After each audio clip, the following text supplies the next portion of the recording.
Veritas. SCP Files.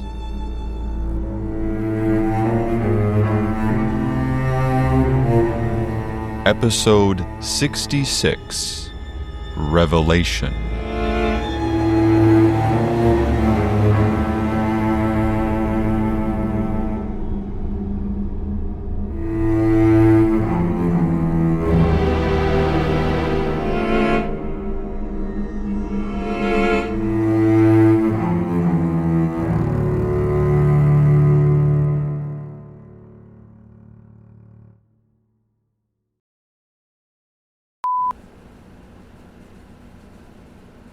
I haven't been sleeping. When I do sleep, it's fine. I don't remember my dreams, and it doesn't seem like they're anything alarming. But when I lie down, that last report just rings in my head. I feel the fear of falling asleep. The worry of what could crawl through my unconscious mind. I still feel like something's watching me also. They said that's normal, even after amnestics. At least they didn't take everything this time. I remember reading a report and feeling afraid. But afraid of what? I can't recall. It's so strange that they can just cut out a section of memory like that. So precisely. Just snip, gone. I feel the waves of regret about damaging the kites. And though I've never seen one, I could probably describe it, exactly how it looked. That moment it was born out of the floating plastic island. I'm still surrounded by reports waiting to be read. But the horrors they hold. I don't want to take any more of them inside me. Every time I carry something away, some fragment of suffering, or understanding, or both. I can't keep... Do you want me to speak with Miranda? No! She'd only... Take your remaining memories? What am I supposed to do? My friend, I'm not even handling my own crises well at the moment. I'm afraid I don't have any good advice for you. Yeah, I shouldn't burden you. How are things in England? Still unraveling? What exactly is going on over there? It's nothing to concern yourself with. But they seem to think I should get more involved. I really don't want to travel all the way back for something I'm not going to be able to affect.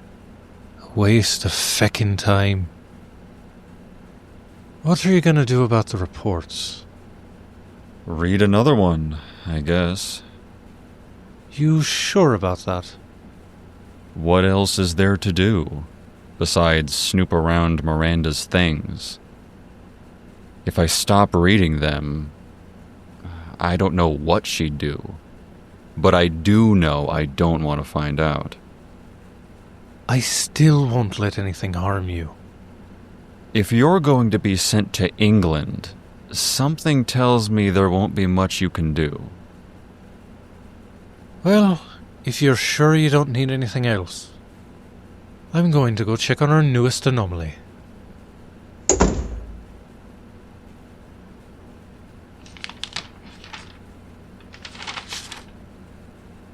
Incident Report 5744-2, second known incident report involving SCP-5744, colloquially known as mealworms. Object Class: Euclid. Risk assessment level, low.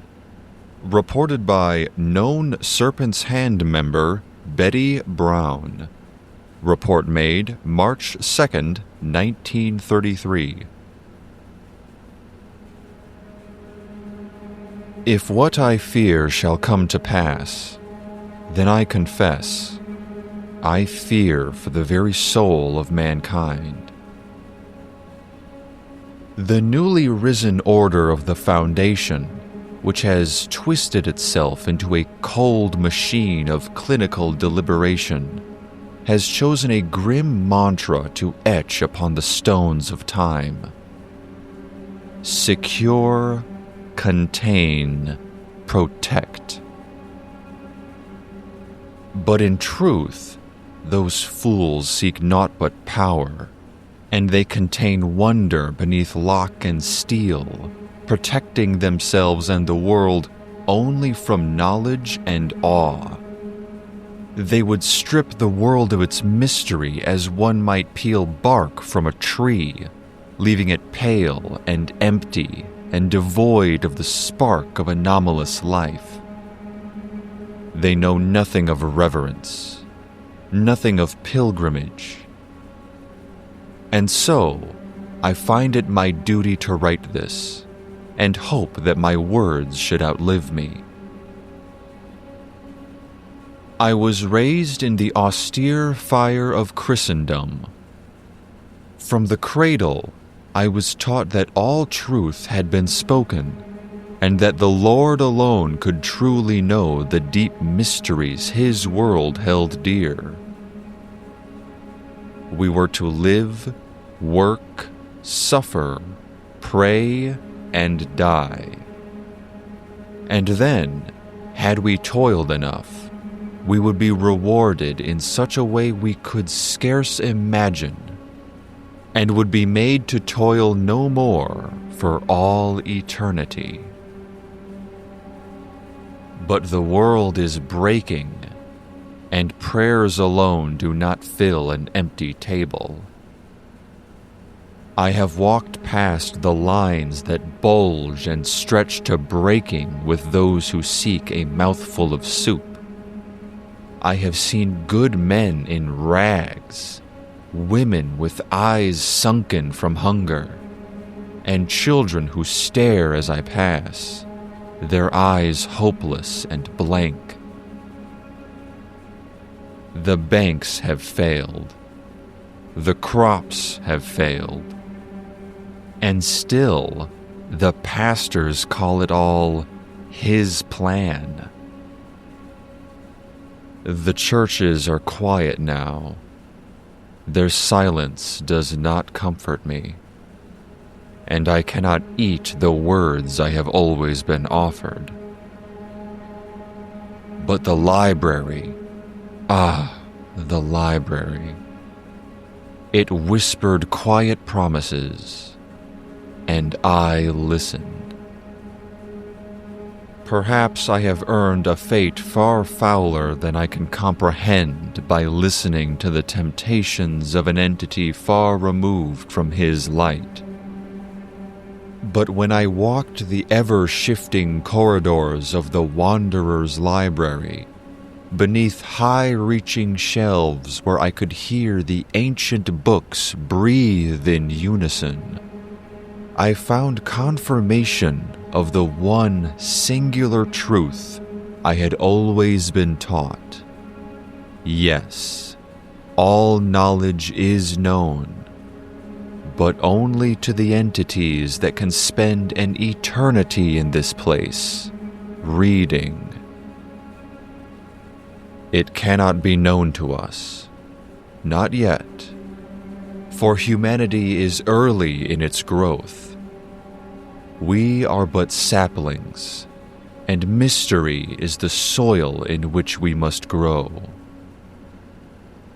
I longed to stay in those halls and read until whichever ended first, me or the world.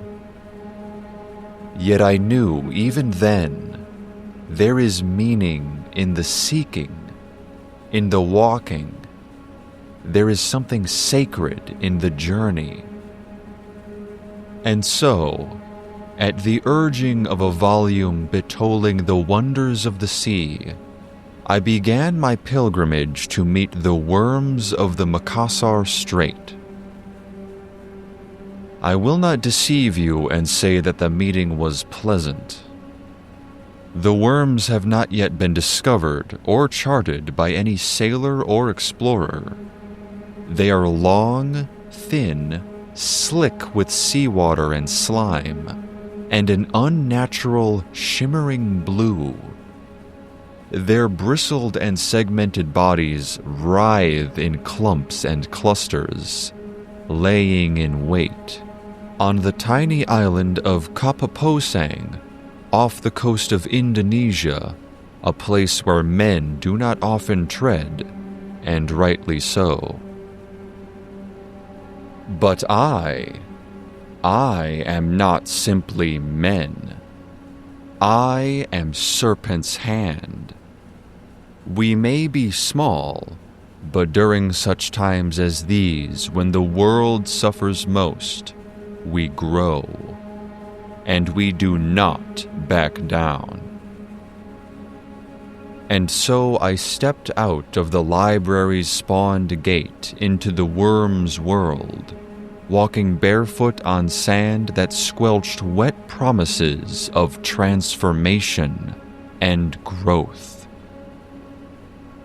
The worms, eager to fulfill their purposes, swarmed me at once, a seething and writhing congregation.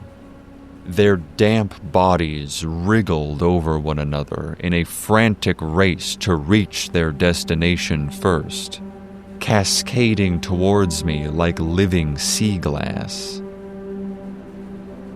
They latched onto me, crawling across my arms and towards my throat, their slick bodies cold, wet, and pulsating.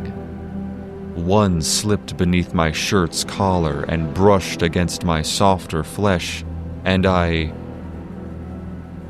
could not contain myself and screamed. I tore them from my body, one by one, until only a single worm remained. I craved the knowledge they could impart, but reverence has its limits. The trail of brine and silt they left clinging to my skin chilled me to the bone, and I found no cloth could clean it from me. They do not rend the flesh as they begin to enter. There is no tearing. Their entry is quiet and peaceful, painless, but not without discomfort. The worm chose my left ear. I felt it press against the canal, wet and slow, coiling deep into my head with an almost tender gentleness. It slithered inward, each undulation sending an alien tremor of intense dis-ease through my skull. My jaw ached, my throat spasmed, and then it reached its destination. My eardrum. The membrane shuddered, and so did I as it latched on. I felt its influence at once, a great and aching gravity that thrummed through my very bones. The ocean before me, still and glassy in the calm morning, was no longer merely water. From its depths I could hear a calling, a summons, a psalm whispered through salt and gentle waves. Something stirred beneath those depths, some deep disturbance, a power long dormant, patient, waiting for its first visitor in a lifetime. I felt the sudden knowledge spasm through me. There lay a structure unseen, cloaked in sand and coral, and within it, a creature, vast and wise and waiting, longing not to devour, but to share, to nourish, to gift the mind with truths unspeakable and return the soul cleansed and repurposed. It was not fear I felt, not terror. It was invitation, and I accepted, though I do not think I truly had a choice anymore. I returned to the library, and it accepted me again without hesitation. It saw what nestled within the depths of my ear, and it rearranged itself accordingly, inviting and guiding me deeper into itself. And there, assembled from material found stretching across a wealth of differing dimensions, I found a chamber prepared. The equipment waited for me. To this day, I cannot rightly describe the garment I beheld, spun, as it was, from an iridescent silk whose maker must dwell far beyond anything in my own dimension. Yet somehow I simply knew that the suit would preserve my warmth, shield my body, and grant breath beneath the sea as though I had never left land. And nestled beside the suit lay the offering. I shall not attempt to describe it. I knew with just a gaze that it bore worth beyond measure. It had no shape or color that I could begin to explain, and the small stirring of the worm in my ear confirmed that it would be perfectly acceptable. I overflowed with gratitude towards the library for its generosity, tucked the kingly offering safe away, and donned the sacred garment. I departed the library's halls with a firm determination and returned once more to the serene shores of Kapaposang. What happened between the sand and the structure is hard to recall. Perhaps the worm shielded me from distraction, pushing me along the pilgrimage with a steeled vigor. Perhaps it was simply that there was little to see in the darkness of the ocean. For though I knew well where I was headed, the ocean offered no guiding light, no markers, and no sound. I swam in total darkness, moving through inky black water, guided only by the stirrings of the worm and the holy pressure of the deep. And then there was light. The sanctum rose before me in stark defiance of the void surrounding it. A palace of impossible geometry, wreathed in softly bioluminescent coral that pulsed shimmering light as far as it could into the dark.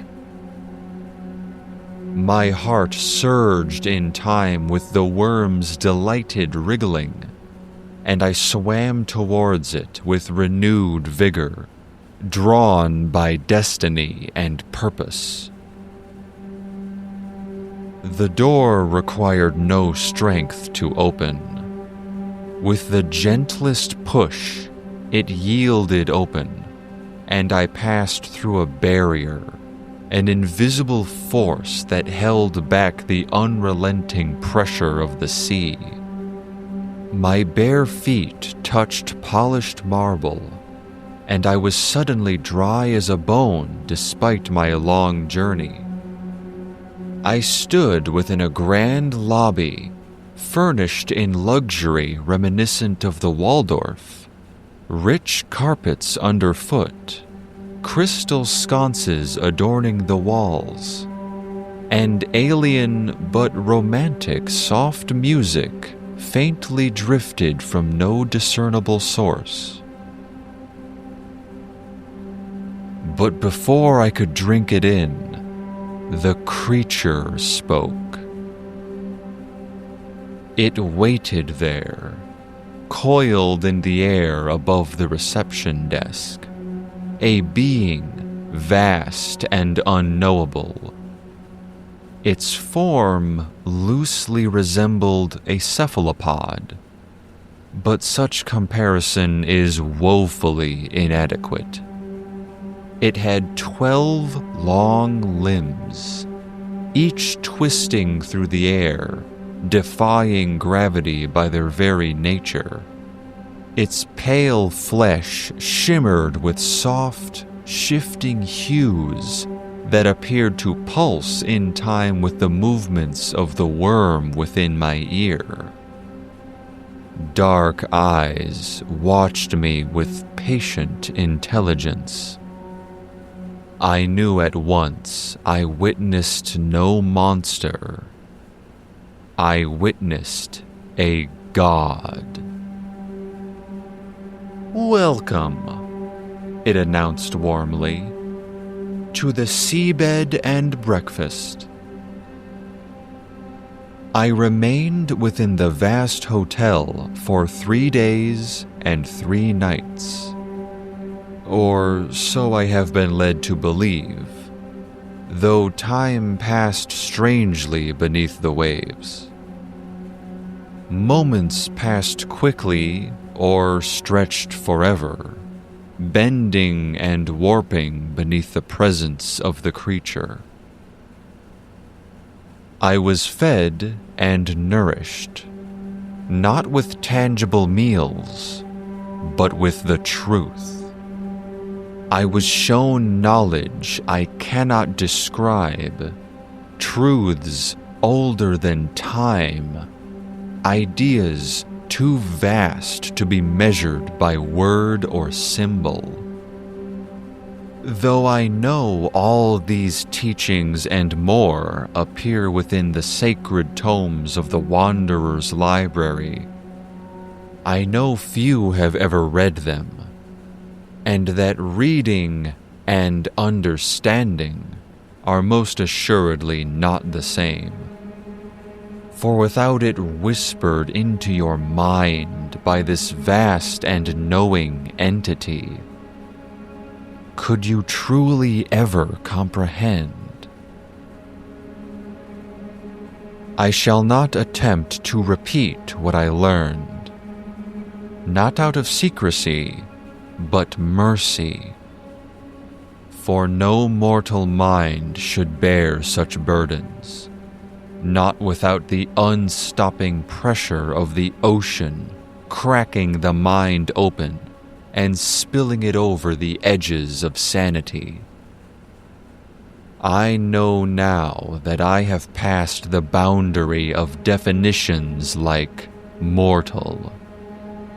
I have been unmade and reformed. Whatever woman I was, she is not the same as the one who made the journey back to land. I left on the morning of the 4th day. I thanked the creature, who watched me, indifferent. It had not deigned to grow attached. It simply gave what it wanted to, and suggested I ought to seek out and live the rest. And I agreed. Knowledge needs to be experienced, to be understood. And no one piece of knowledge affects everyone equally. When I returned to the library, the worm melted within my ear, satisfied and at peace. In a way, I somewhat envy it. It knew its purpose, had served it, and in so doing had found its way to a restful oblivion, having served its master to the full extent of its capabilities. Would that we all could know our purpose and direction so clearly. But I fear that conviction that drew me to the water passed alongside the worm. Only the few existing omniscient beings can truly know their direction, and the rest of us must find our own paths, piecemeal, through life. And perhaps it is that journey, bit by bit, that gives us true meaning. It is with the deepest sorrow that I write this final part, though, for I know what comes next. The Foundation will learn of this place eventually, as it continues to grow steadily and absorb power and knowledge. They will investigate. They will not offer thanks. They will not seek understanding. They will see only threat and anomaly, deviation and danger. They will send their agents to create neat little procedures that scrub the awe and reverence from the sacred pilgrimage that I had so recently swum.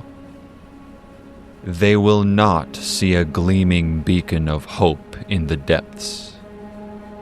They will see a beast to be fed, a worm to be contained, and a deep knowledge to be silenced.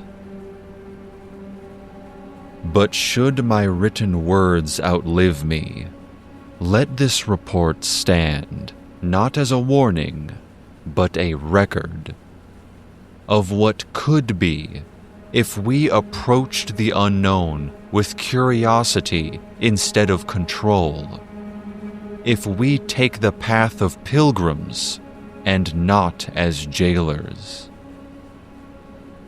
I know not what the future holds, but if it holds only locks and keys, as I so fear it may, then take these words from a humble pilgrim, changed for the better by their journey. Do not accept answers handed down from a printed page. Do not settle for the rigid truths that surround you. Seek knowledge on your own terms. Ask questions. Defy certainty. And learn.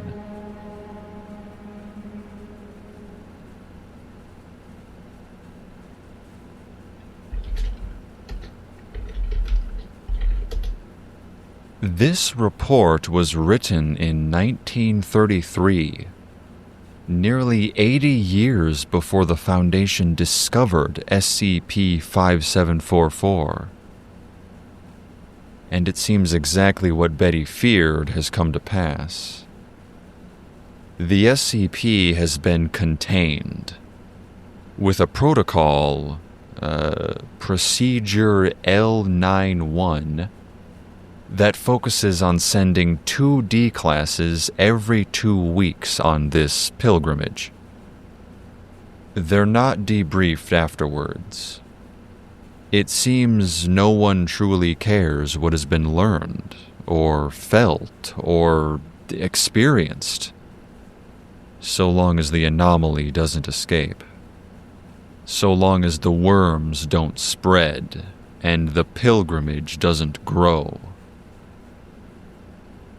Whatever knowledge it's sharing, it seems happy to offer it freely to the D classes.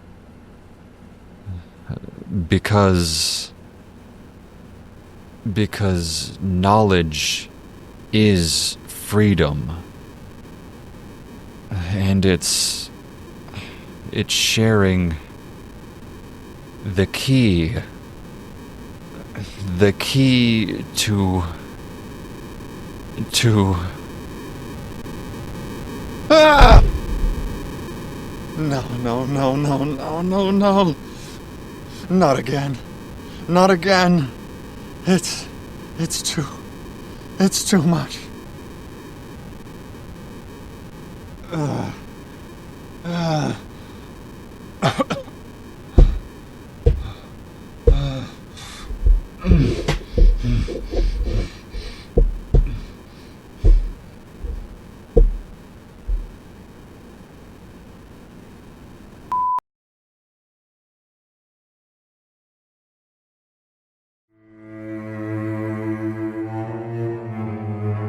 Vault Veritas SCP Files is a podcast inspired by the SCP Foundation.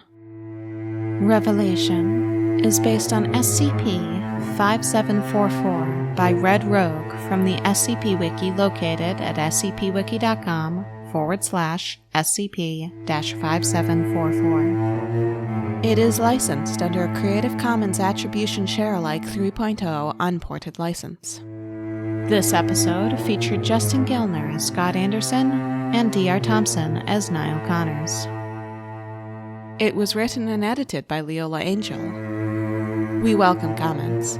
Please rate and review us. Email us at vaultveritas@gmail.com. Join our Discord channel using the link in the episode description. Or for additional content, visit our Patreon.